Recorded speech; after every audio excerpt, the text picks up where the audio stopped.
माझ्या प्रिय देशवासियांनो, नमस्कार। मन की बात मध्ये तुमचं स्वागत आहे, अभिनंदन आहे। हे देश आणि देशवासियांची कामगिरी जगासमोर आणणारं एक भक्कम असं व्यासपीठ आहे। देशानं अशीच एक कामगिरी नुकत्याच दिल्लीत पार पडलेल्या ग्लोबल एआय इम्पॅक्ट समिट या परिषदेदरम्यान पाहिली। देशांचे नेते, उद्योग जगतातले धुरीण, संशोधक, नवोन्मेषक आणि स्टार्टअप क्षेत्राशी संबंधित लोक एआय इम्पॅक्ट समिटसाठी भारत मंडपम मध्ये एकत्र आले होते। येणाऱ्या काळात जग एआय कृत्रिम बुद्धिमत्तेच्या शक्तीचा वापर कशा प्रकारे करेल या दृष्टीने ही परिषद एक टर्निंग पॉइंट, कलाटणी देणारा महत्त्वाचा टप्पा ठरली। मित्रांनो, या परिषदेत मला जागतिक नेते आणि तंत्रज्ञान कंपन्यांच्या मुख्य कार्यकारी अधिकाऱ्यांशी संवाद साधण्याची संधी मिळाली। या परिषदेतल्या प्रदर्शनात मी जागतिक नेत्यांना अनेक गोष्टी दाखवल्या। त्यातील दोन गोष्टींचा मला प्रामुख्याने उल्लेख करायचा आहे।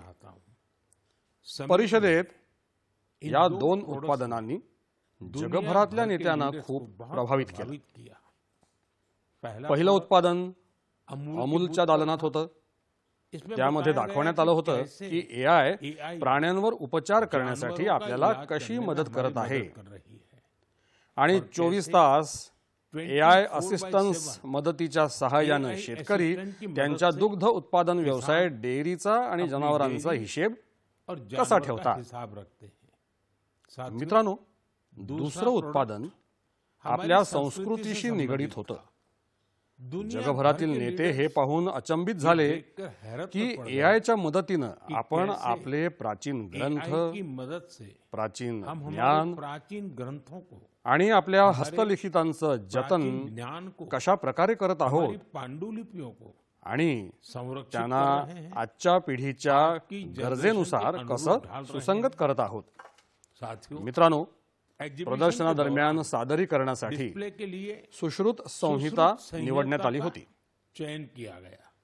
पहिल्या टप्प्यात हे दाखवलं गेलं की तंत्रज्ञानाच्या मदतीने आपण हस्तलिखितांची इमेज क्वालिटी, प्रतिमेचा दर्जा सुधारून ती वाचण्यायोग्य कशी बनवत आहोत। दुसऱ्या टप्प्यात ही प्रतिमा मशीन रिडेबल टेक्स्ट, यंत्राला वाचता येण्याजोग्या मजकुरामध्ये रूपांतरित केली गेली। पुढच्या टप्प्यात एका एआय कृत डिजिटल व्यक्ती प्रतिरूपाने हे मजकूर वाचून दाखवले आणि त्यानंतर तंत्रज्ञानाद्वारे हे अनमोल भारतीय ज्ञान भारतीय भाषांमध्ये आणि परदेशी भाषांमध्ये कसं भाषांतरित केलं जाऊ शकतं हे देखील आपण दाखवलं। भारताचं प्राचीन ज्ञान आधुनिक तंत्रज्ञानाच्या माध्यमातून जाणून घेण्यात जागतिक नेत्यांनी मोठी रुची दाखवली। मित्रांनो, या परिषदेत जगाला एआय क्षेत्रातील भारताची अद्भुत अशी क्षमता पाहायला मिळाली आहे। याच वेळी भारतानं 3 मेड इन इंडिया एआय मॉडेल्सची देखील सुरुवात केली, उद्घाटन केलं। ही आतापर्यंतची सर्वात मोठी एआय परिषद ठरली आहे। या परिषदेबाबत तरुणाईचा जोश आणि उत्साह पाहण्यासारखा होता। मी सर्व देशवासियांचं या परिषदेच्या यशाबद्दल अभिनंदन करतो। मित्रांनो, मी नेहमी म्हणतो, जो खेळे वो खिले, जो खेळेल तोच बहरेल। खेळ आपल्याला एकत्र आणण्याचं काम देखील करतो। सध्या तुम्ही T20 विश्वचषकाचे सामने पाहत असाल। मला पूर्ण खात्री आहे की सामना पाहताना अनेकदा तुमची नजर एखाद्या विशिष्ट खेळाडूवर स्थिरावत असेल।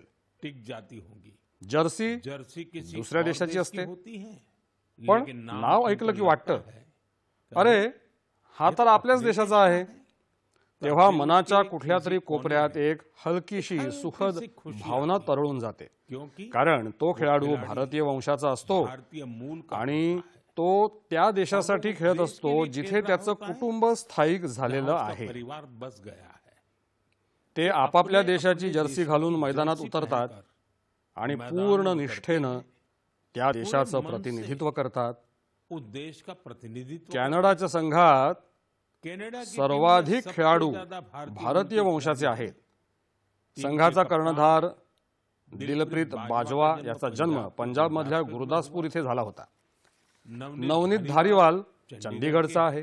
इस लिस्ट या यादीत हर्ष ठाकर, श्रेयस मोवा अशी अनेक नावं आहेत जी कॅनडासोबतच भारताचाही गौरव वाढवत आहेत। भारत का भी गौरव बढ़ा रहे हैं। अमेरिकेच्या संघात अनेक चेहरे भारताच्या देशांतर्गत क्रिकेटमधून बाहेर पडलेले आहेत।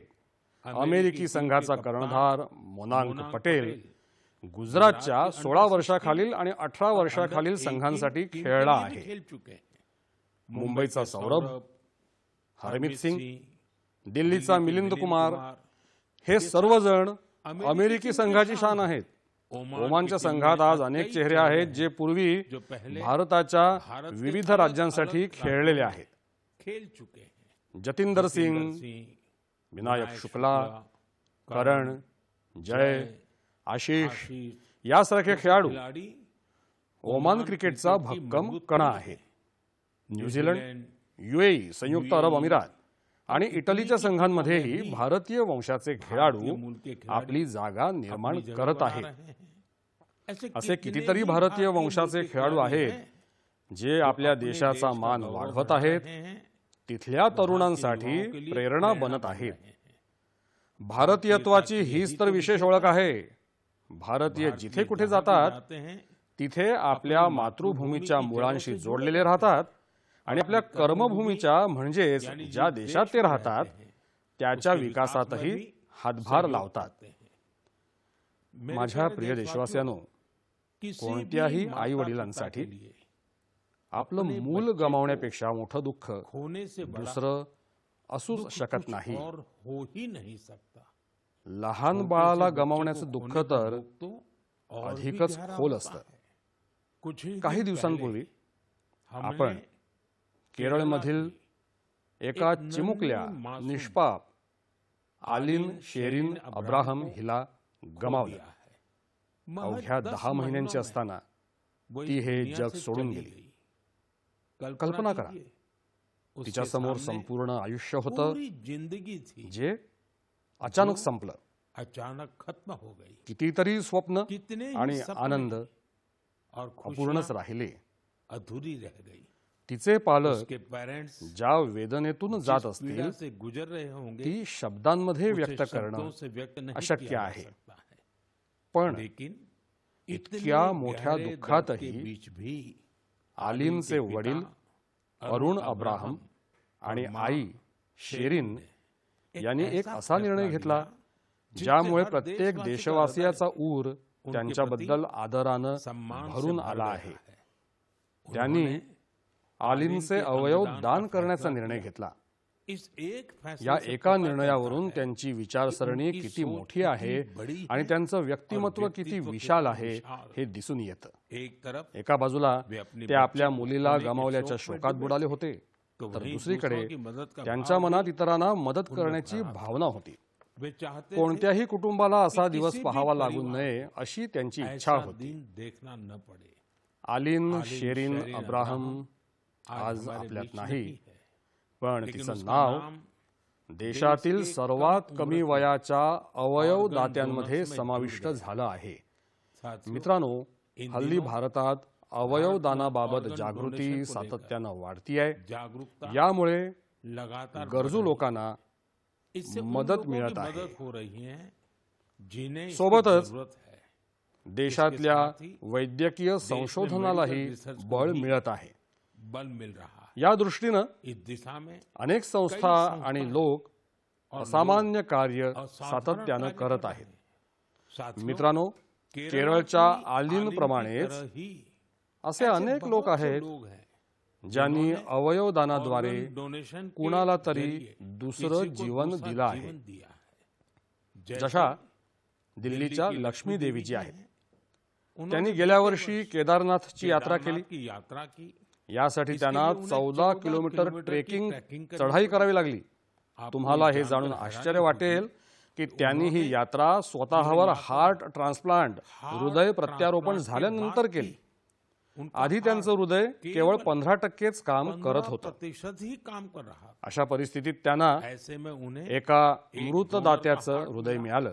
जिसकी मृत्यु हो गई थी, त्यानंतर इसके बाद तो त्यांचं संपूर्ण आयुष्यच जीवन ही बदलून गया। गेलं. पश्चिम बंगालचे गौरांग बॅनर्जी दोनदा दो बार नाथुला नाथुला इथे गेले में होते.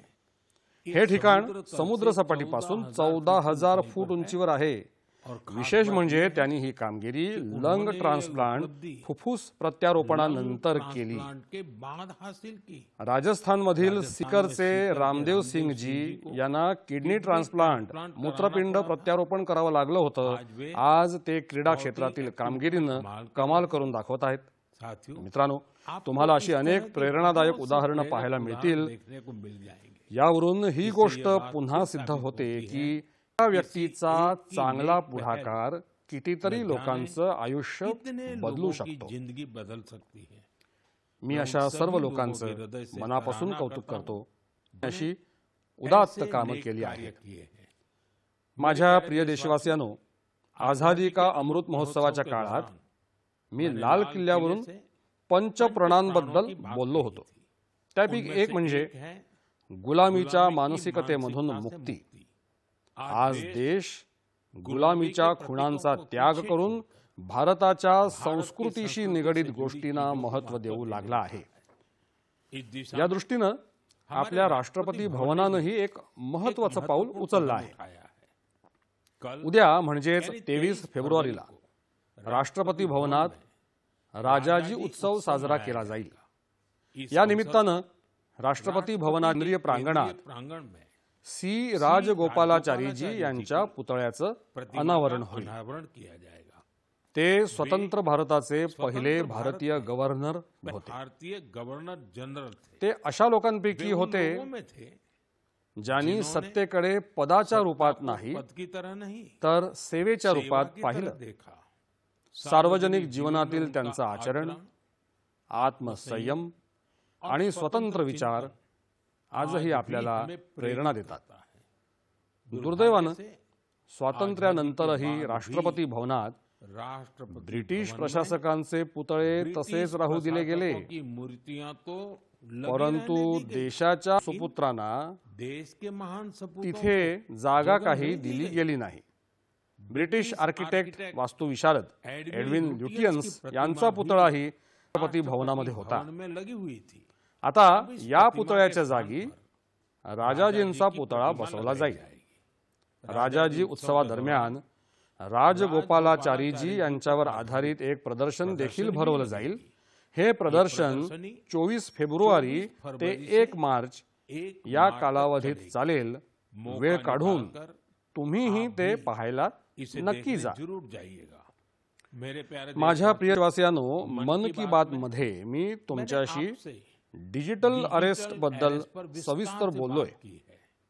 त्यानंतर इसके बाद देशात में डिजिटल अरेस्ट अरेस्ट आणि डिजिटल फ्रॉड बाबत लेकर हमारे आपल्या समाज समाजामध्ये काफी मोठी जागरूकता जागृती निर्माण झाली आहे. लेकिन पण अभी भी अजूनही हमारे आपल्या आसपास अवतीभवती ऐसी अक्षम्य घटनाएं अशा हो घटना रही हैं घडत आहेत. जो अक्षम्य है। निष्पाप निर्दोष लोकांना लोगों को डिजिटल अरेस्ट डिजिटल अरेस्ट आणि आर्थिक फायनान्शियल फसवणुकीचं फ्रॉड का लक्ष जात आहे. कई बार अनेकदा पता असं चलता लक्षात है येतं की एखाद्या किसी ज्येष्ठ senior नागरिकाची citizen की आयुष्यभराची जीवनभर की पुंजी कमाई लुटली ठगी गेली गेली आहे.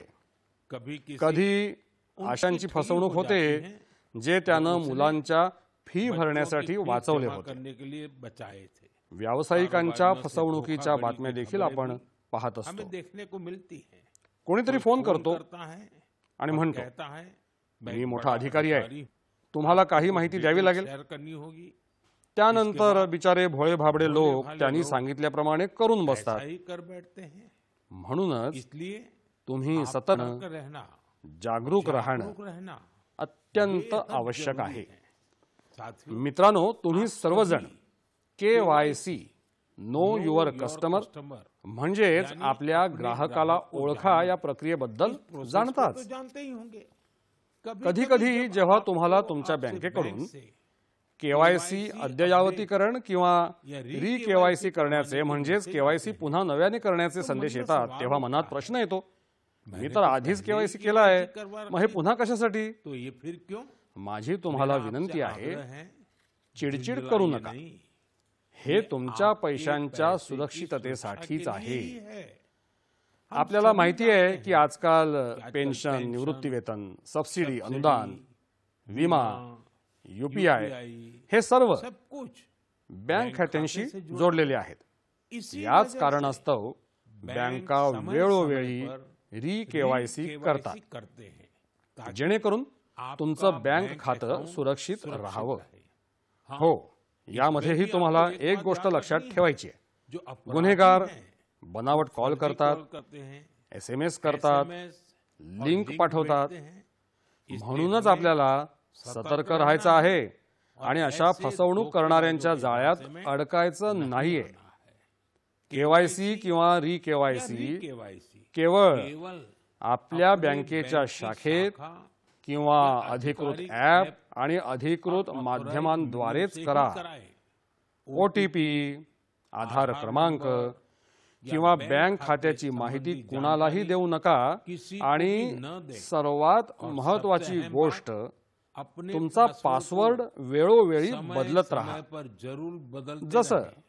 प्रत्येक जैसे हर ऋतूसोबत मौसम के साथ आपण खान-पान बदल खाणं जाता पिणं है, बदलतो, पहनावा पेहराव भी बदलतो. बदल जाता है. तद्वतच वैसे ही नियम बनवा नियम की बना दर लीजिए काही दिवसांनी कि हर कुछ दिन तुम्हाला में आपको तुमचा अपना पासवर्ड बदलायचा पासवर्ड भी आहे. बदल लेना है.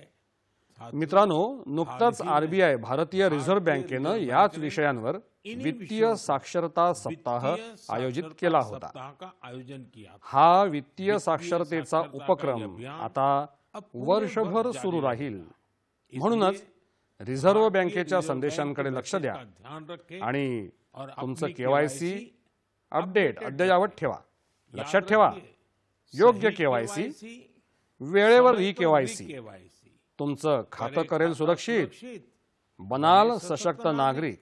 क्योंकि कारण सशक्त सशक्त नागरिकांनीच नागरिकों बनतो से ही बनता मजबूत है आणि मजबूत आत्मनिर्भर और भारत. आत्मनिर्भर भारत.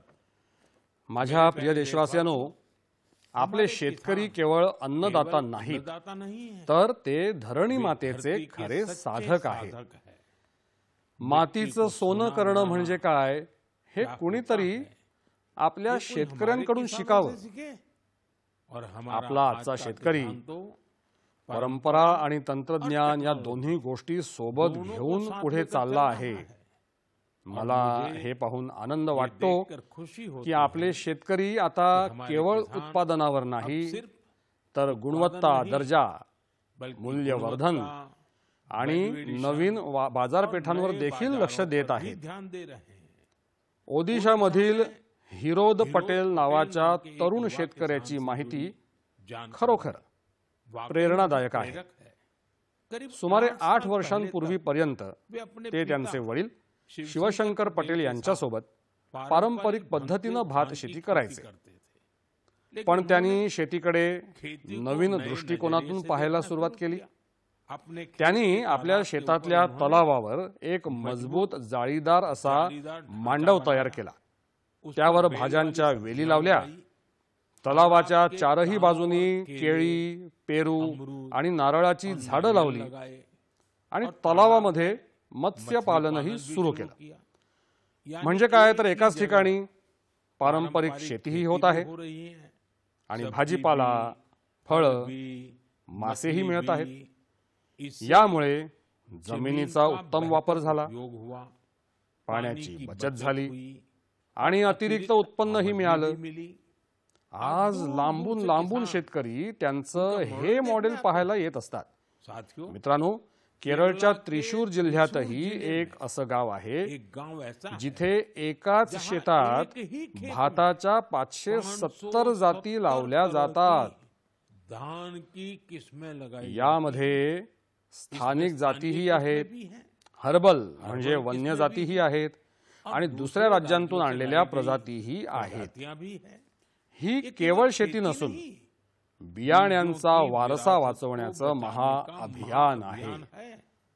आपल्या शेतकऱ्यांच्या मेहनतीचा परिणाम आकडेवारीमध्ये देखील दिसून येतोय. भारत आज जगातील सर्वात मोठा तांदूळ उत्पादक देश बनला आहे. 15 कोटी टनांहून अधिक तांदळाचं उत्पादन ही छोटी कामगिरी नाहीये. आपण आपली गरज पूर्ण करत आहोतच, पण जगाच्या फूड बास्केटमध्ये अन्नाच्या मागणीतही योगदान देत आहोत. दे रहे हैं. मित्रांनो, आता तर कृषी उत्पादनं हवाई मार्गानंही अधिक सहजपणे परदेशात पोहोचत आहेत. विदेश पहुंच रहे हैं. कर्नाटकातील नंजनगुड केळी, नंजनगुड के म्हैसूरची विड्याची पानं आणि इडिलिंबू और मालदीवला पाठवण्यात आली. मालदीव भेजा गया. ही उत्पादनं त्यांच्या चव आणि दर्जासाठी ओळखली जातात आणि त्यांना के लिए जाने जाते. जीआय टॅग भौगोलिक ओळख मानांकन देखील मिळालं आहे. आजचा शेतकरी दर्जाही सांभाळतोय, उत्पादनाचं प्रमाणही वाढवतोय आणि स्वतःची ओळखही निर्माण करतोय. माझ्या प्रिय देशवासियांनो, गेल्या वर्षी याच वेळी भरलेल्या महाकुंभ मेळ्याची अनोखी चित्र तुमच्या डोळ्यांसमोर नक्कीच तरळत असतील. संगम के तट संगमाच्या तीरावर उसळलेला जनसागर, श्रद्धेचा अथांग प्रवाह आणि स्नानाचा तो पावन क्षण स्नान के उस पावन क्षण में भारताला जणू जैसे भारत आपल्या सनातन चैतन्याचा साक्षात्कार होत होता. साक्षात्कार कर रहा था. मित्रांनो, साथियों, महाकुंभ मेळ्याची तीच वही धार, धारा, तोच वही माघ का महिना महीना, आणि तोच श्रद्धेचा सूर जेव्हा उत्तरेकडून दक्षिणेकडे सरकतो तेव्हा तो एक नवीन ओळख धारण करतो. मित्रांनो, केरळच्या भूमीवर भारतपुझा नदीच्या काठी किनारे तिरुनावाया इथे तिरुनावाया में शतकानुशतकं चालत आलेली जुनी परंपरा आहे मामंगम. इसे अनेक लोक याला महामाघ महोत्सव किंवा केरळ कुंभमेळा असं देखील कुंभ भी म्हणतात. कहते हैं. माघ महिन्यात महीने में पवित्र नदीत स्नान करणं स्नान आणि तो क्षण आयुष्यातील अविस्मरणीय आठवण बनवणं स्मरण बना लेना हाच या परंपरेचा आत्मा आहे. समय काळाच्या के ओघात साथ ही परंपरा जणू लुप्त झाली होती. हो गई थी.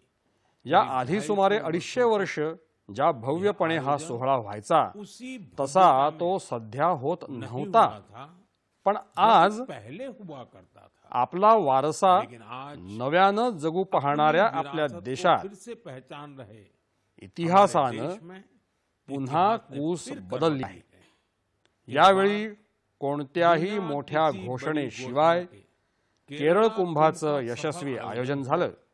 लोकांनी एकमेकांना याबद्दल सांगितलं.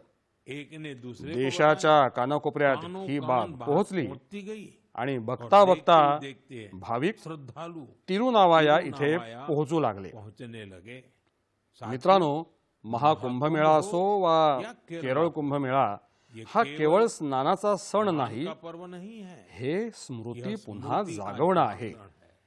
हे संस्कृतीचं पुनर्स्मरण आहे. स्मरण है. उत्तरेपासून दक्षिणेपर्यंत नद्या वेगळ्या असतील, अलग हो, किनारे वेगळे असतील, अलग हो, पण श्रद्धेची धार मात्र एकच आहे. हाच भारत आहे. मित्रांनो, आपल्या देशात असे लोक नेहमी जनतेच्या हृदयात विराजमान होतात, बसे रहते. ज्यांनी समाजाच्या कल्याणासाठी काम केलेलं के असतं, कल्याण के लिए काम किया होता है. ज्यांनी आपल्या कार्यात जिन्होंने जनतेला प्राधान्य दिलेलं असतं. जनता को प्राथमिकता दी. अम्मा जय ललिताजी अशाच एक लोकप्रिय नेत्या ऐसी ही एक होत्या. लोकप्रिय लीडर थी. 24 फेब्रुवारी फरवरी हा त्यांचा जन्मदिवस असतो. अवसर होता है. तामिळनाडूच्या लोकांचं त्यांच्याशी असलेलं नातं किती खोल होतं हे मला आजही त्या राज्याच्या दौऱ्यामध्ये दिसतं. जय ललिताजींचा, अम्माजींचा उल्लेख होताच तामिळनाडूच्या लोकांचे चेहरे आनंदानं उजळून निघतात. आपल्या नारी शक्तीचं त्यांच्याशी नातं अधिक विशेष राहिलं आहे. याचं कारण असं की सत्तेवर असताना, सरकारमध्ये असताना त्यांनी आता भगिनी आणि लेकींसाठी अनेक कौतुकास्पद कामं केली, प्रयत्न केले. प्रयास किए. राज्यातली कायदा आणि सुव्यवस्था चोख ठेवण्यासाठी देखील त्यांनी खूप ठोस पावलं उचलली होती. उठाए थे. देशभक्तीची भावना त्यांच्यामध्ये ओतप्रोत भरलेली होती. भरी थी. त्यासोबतच भारताच्या सांस्कृतिक वारशात त्यांना खूप अभिमान होता. उन्हें बहुत गर्व था. जय ललिताजी सोबत झालेली प्रत्येक भेट, हर प्रत्येक मुलाकात, चर्चा माझ्या मनात हर प्रकार की आजही ताजी आहे. मेरे मन में आज गुजरातमध्ये भी ताजा है. 2002 गुजरात में आणि 2012 मध्ये झालेल्या और 2012 माझ्या में 2 हुई शपथविधी समारंभांनाही दो शपथ त्या ग्रहण उपस्थित होत्या। समारोह में भी शामिल हुई। जेव्हा आम्ही दोघं जब हम आपापल्या राज्यांमध्ये मुख्यमंत्री होतो अपने राज्य में मुख्यमंत्री थे, तेव्हा गुड गव्हर्नन्स गुड उत्तम गव्हर्नन्स राज्यकारभार यासारख्या विषयांवर त्यांच्यामध्ये अनेकदा चर्चा व्हायची। त्यांची मतं अत्यंत परखड बिल्कुल स्पष्ट आणि थी विचार अत्यंत और विचार समंजस होते। बेहद सुलझे हुए। हे त्यांचं एक उनकी मोठं बड़ी वैशिष्ट्य खासियत होतं। थी। कई अनेक वर्ष वर्षांपूर्वी त्यांनी पोंगलच्या उन्होंने पवित्र पोंगल के मुहूर्तावर पावन अवसर पर मला चेन्नई मुझे इथे लंच के लिए चेन्नई भोजनासाठी आमंत्रित केलं होतं। स्नेह से भरा उनका प्रेमानं भाव भरलेला त्यांचा तो स्नेहभाव माझ्याशी स्मरणीय राहील। एक बार मी फिर पुन्हा एकदा त्यांना विनम्र आदरांजली अर्पण करतो। जय ललिता यांना माझी आदरांजली। ये त्यांची लोक गल नेहमीच तीर्क माझ्या वर अट्रिय स्मरणात सेवई राहील। एंड्रुम निनेविल इरुक। माझ्या प्रिय देशवासियांनो, आता मी बोलणार आहे माझ्या लाडक्या छोट्या हुशार होतकरू मुलांशी, ज्यांची सध्या परीक्षा सुरू आहे। इनका इस समय एग्जाम चल रहा मला आशा आहे है। मुझे उम्मीद है की तुम्ही या महिन्याच्या सुरुवातीला परीक्षा पे चर्चा हा कार्यक्रम पाहिला असेल आणि त्यातून तुम्हाला काहीतरी उससे कुछ शिकायलाही मिळालं असेल। लेकिन तरीही मी मैं विचारेन, पूछूंगा अभ्यासाचं टेन्शन दडपण तर घेत नाही आहात ना मेरे माझ्या प्यारे प्रिय बच्चों, मुलांनो? तुम्ही तर exam एक्झाम warrior वॉरियर्स, परीक्षा वीर आहात। मुझे विश्वास मला खात्री आहे की तुम्ही अगदी मनापासून परीक्षेच्या तयारीला लागला इम्तिहान की असाल। तैयारियों में लगे होंगे। हो, हाँ, वेळी ऐसे मनात समय में थोडी शंका येणं मन में स्वाभाविक आहे। शंका आना भी स्वाभाविक कधी है। वाटतं सर्व लगता लक्षात है राहील की नाही, सब याद रहेगा या नहीं कधी रहेगा? वाटतं कभी वेळ लगता कमी है, तर पडणार नाही समय ना। कम तो नहीं पड़ जाएगा ना। या भावना ये भाव प्रत्येक पिढीतल्या हर मुलांनी पिढी के विद्यार्थ्यांनी बच्चों ने अनुभवल्या महसूस आहेत। किए हैं। तुम्ही आप अकेले एकटे नाही नहीं आहात। हैं। लक्षात रखिए, तुमचं मूल्य आपका तुमच्या मूल्य मार्कशीट गुणपत्रिकेवरून ठरत आपकी नाही। मार्कशीट से तय नहीं होता। त्यामुळे इसलिए स्वतःवर विश्वास खुद पर ठेवा। भरोसा रखिए। जिचलंय पढ़ा है, अभ्यासलं आहे ते उसे पूर्ण पूरे निष्ठेनं मन मन से लावून लिहा आणि और जो जो प्रश्न नहीं येत आया, नाहीये त्या एका उस एक प्रश्नामुळे सवाल को तुमचं चित्त अपने मन विचलित पर होऊ हावी देऊ न नका। होने दीजिए। और आणखी एक बात गोष्ट, अपने आपल्या पालकांशी माता-पिता आणि शिक्षकांशी और बोलत राहा। शिक्षकों से ते तुमच्या करते गुणांवरून नाही वे तर आपके तुमच्या नंबरों से प्रयत्नांवरून नहीं, के ओळख प्रयास से ठरवतात। आपकी पहचान करते हैं। ते तुमच्या वो आपकी कष्टाने मेहनत से आनंदी खुश होत रहते असतात। हैं। मुझे पूरा मला भरोसा पूर्ण है विश्वास आहे की तुम्ही आप परीक्षेतही यशस्वी परीक्षा व्हाल में भी सफल आणि होंगे आपल्या और आयुष्यातही अपने यशाची जीवन में भी नवनवी शिखरं सफलता गाठाल। की नई ऊंचाई प्राप्त करेंगे। मित्रांनो, साथियों, सध्या इन दिनों रमझानचा महिना सुरू रमजान आहे। चल रहा है। मी मैं या इस पवित्र पवित्र महीने के महिन्यासाठी लिए सर्वांना सभी को शुभेच्छा देतो। शुभकामनाएं देता हूं। काही कुछ दिवसांनी दिनों बाद होळीचा होली सण का देखील पर्व येतोय। भी आ रहा है। म्हणजेच यानी रंग, गुलाल आणि आनंदाचा काळ खुशी खुशी से भरा समय उंबरठ्यावर येऊन दस्तक ठेपला देने आहे। वाला है। आप तुम्ही सभी सर्वजण अपने आपल्या परिवार कुटुंबासोबत आणि और अपनों आप्त के साथ स्वकीयांसोबत खुशी के आनंदानं साथ हे सण सारे साजरे करा। त्योहार मनाएं। आणि हो, हाँ, काही कुछ मंत्र हमेशा नेहमी याद लक्षात रखें। ठेवा। असाच एक मंत्र आहे, व्होकल फॉर लोकल, लोकल। भारतीय उत्पादनांचा हमारे आग्रह। होली आपल्या के होळीच्या त्योहारों सणात किंवा या इतर अनेक कोणत्या सणासाठी अनेक अशा ऐसे अनेक वस्तू साजो आल्या सामान आहेत घुस गए हैं ज्या जो विदेशी परदेशी आहेत। इन्हें त्यांचा त्योहारों सणांसाठी से दूर वापर रखिए। करू नका। होली से होळीतही भी वापरू दूर नका। रखिए। स्वदेशीचा स्वदेशी स्वीकार करा। जब जेव्हा आप तुम्ही स्वदेशी स्वदेशी वस्तू खरीदते खरेदी हैं, करता तो तेव्हा देश तुम्ही देशाला आत्मनिर्भर बनाने के बनवण्याच्या अभियान में मोहिमेला भी मदत करत करते असता। हैं। साथियों, मित्रांनो, मला दर महिन्याला मन की बात के साठी लिए तुमच्याकडून आपके अनेक ढेरों सूचना सुझाव मिळत मिलते असतात। हैं। आपके तुम्ही भेजे पाठवलेल्या गए संदेशांमध्ये संदेश आम्हाला हमें देश के देशाच्या कोने-कोने कानाकोपऱ्यात में दडलेल्या छिपी विलक्षण अशा प्रतिभांबद्दल माहिती मिळत असते। वैयक्तिक स्वार्थाच्या पलीकडे जाऊन समाजासाठी काहीतरी करण्याच्या अनेक प्रेरणादायक कथा तुमच्या माध्यमातून देशभरातल्या लोकांपर्यंत पोहोचल्या आहेत। तुमचे हे प्रयत्न ऐसे ही असेच ठेवा। अपने प्रयास जारी रखें। मला तुमच्या संदेशांची आपके प्रतीक्षा संदेशों राहील। का इंतजार रहेगा। मी पुन्हा एकदा एक बार फिर तुम्हाला आपको आणि तुमच्या और आपके कुटुंबाला परिवार को येणाऱ्या सणांच्या त्योहारों की खूप खूप अनेक शुभेच्छा अनेक देतो। शुभकामनाएं देता हूं। खूप बहुत खूप बहुत आभार। नमस्कार। नमस्कार।